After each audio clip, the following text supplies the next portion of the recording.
ख्वाजा सराओं पे बढ़ने वाले कत्लों में ना सिर्फ इस फैसले के बाद इजाफा होगा बल्कि अब उनको एक दीनी जवाज़ भी दिया जा चुका है। हम सबको पता है कि पाकिस्तान में कोई भी हरकत करने के बाद, गैर कानूनी हरकत करने के बाद आप दीन के पीछे छुप सकते हैं। अगर शनाख्त के लिए, ID कार्ड के लिए आप अगर मेडिकल करना चाहते हैं तो सबका मेडिकल हो।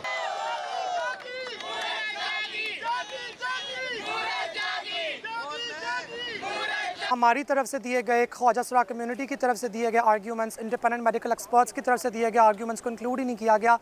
80 out of the 100 pages is just literally a copy paste of the जो पटिशनर्स ने बिल के ख़िलाफ़ उन्होंने अपनी पटिशन्स बेसिकली दर्ज की थी। तो हमें तो क्लियरली नज़र आ रहा है कि ये मिस ट्रायल है, इसके अंदर प्रोसीजरल फ्लॉज मौजूद हैं, प्रोसीजर को फॉलो नहीं किया गया।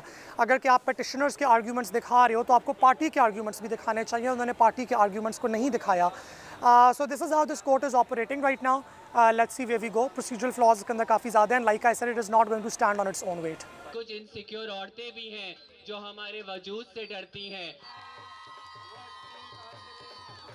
कोर्ट ने ये नहीं देखा कि जो हमारे आइन में जो फंडामेंटल राइट्स का चैप्टर है उसकी क्या रेलेवेंस है इस केस में, ठीक है। तो वो जो राइट टू लाइफ गारंटी करती है, राइट टू डिग्निटी और ख़ास तौर पे राइट टू इक्वालिटी एंड जो कहती है कि there shall be no discrimination, जो हमारा आर्टिकल 25 कहता है there shall be no discrimination on the basis of sex.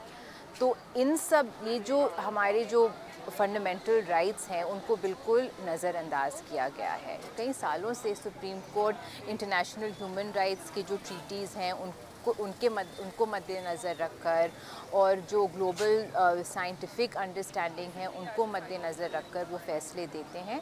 तो हमारी उम्मीद है कि ये होगा और हमारी ये भी उम्मीद है कि जो फेडरल गवर्नमेंट जो रिस्पोंडेंट है इस केस में वो भी इस कानून को डिफेंड करेगी। जहाँ हमारी तहरीक को इस बात से धचका पहुँचा है वहाँ हमारे लिए खुश आइन बात भी है, बिकॉज ये हम सबको यूनाइट होने के लिए दोबारा कॉमन प्लेटफॉर्म देती है।